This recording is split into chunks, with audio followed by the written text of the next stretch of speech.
উনি আমার বন্ধুকে মাল দেয় হ্যাঁ আর আমি ওনাদের থেকে মাল নেই যেগুলো আমি পাই ওইগুলো এখন তুই কোথায় মাল রাখছিস এখন আমাদের যা ছিল কোথায় পালাচ্ছিস সেটা বল হ্যাঁ কোন জায়গায় এখন খাওয়া যাবে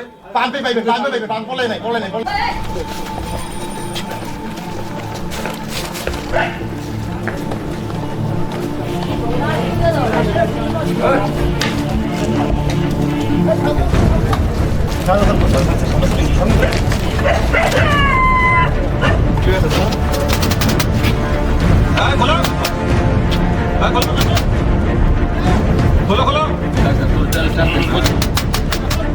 কইতাছে মাল তো কইতাছে খোলো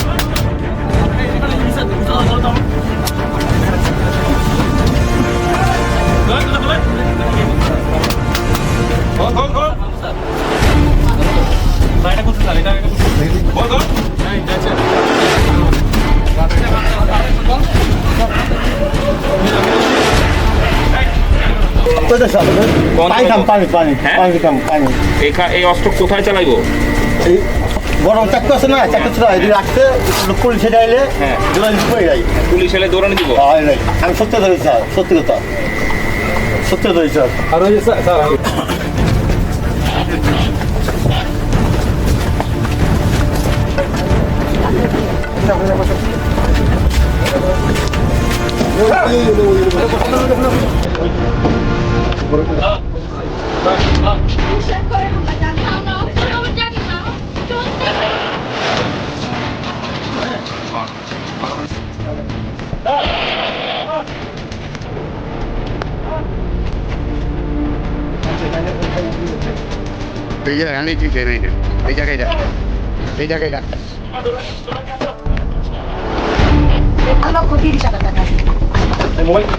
এটা মোবাইল ফোন আছে না না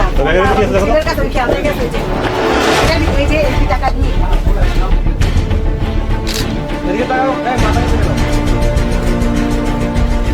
ইয়াবা, গাঁজা এবং বিপুল পরিমাণ তারা এই ড্রাগ প্যাডলিং বা মাদক দ্রব্যর যে ব্যবসায়ীরা সংগঠিত করে।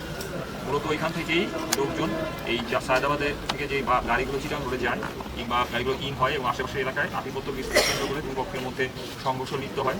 স্থানীয় সাধারণ মানুষকে বিভিন্ন রকম অস্ত্র ভয়ভীতি দেখায়, অনেক সময় জখম করে, কুপিয়ে আহত করে এবং বিভিন্ন ধরনের অপর সংগঠন করে। এই উদ্দেশ্যকে সামনে রেখে আজকে আমরা রাতের 12টার পরে একটা অভিযান পরিচালনা করি। এখন আমার ঘড়িতে বাজে প্রায় 4:33। পাম্পে আমাদের কাছে সুনির্দিষ্ট তথ্য ছিল যে এখান থেকে ইয়াবাটা মূলত বিক্রি করা হয়। যে ইয়াবা আপনারা দেখতে চাঁদাবাজের অর্থ হিসেবে বিভিন্ন কাজ হিসেবে এই অর্থগুলো বিভিন্ন জায়গাতে পাচার হয় এবং যায়। টোটাল যদি আপনারা দেখেন এখানে প্রায় এখানে 18 লক্ষ টাকা আছে। 18 লক্ষ টাকা আমরা আজকে জব্দ করেছি, যেটার যিনি মালিক বা কিছু অংশের মালিক তার নাম হচ্ছে মিস্টার সুজন, যিনি একটা পাসপোর্ট আমরা জব্দ করেছি তার বাসা থেকে। তিনি বর্তমানে পলাতক অবস্থায় আছেন এবং তিনি এই এলাকার একজন খুব স্বনামধন্য ড্রাগ প্যাডলার। আমরা তাকে ট্র্যাক করছি, চেষ্টা করছি অতি সত্ত্বর তাকে অ্যারেস্ট করার জন্য। এবং আজকে আমরা মোটামুটি এখানে যত দেশীয় অস্ত্র যত কিছু পেরেছি যেগুলো এই এলাকাতে তারা বিভিন্ন অভিযানে ব্যবহার করে বা সাধারণ মানুষকে জখম করতে ব্যবহার করে, এগুলো সব ক্লোজ করে আমরা এই আসামিগুলোকে আজকে আমাদের যাত্রাবাড়ি যে থানা পুলিশ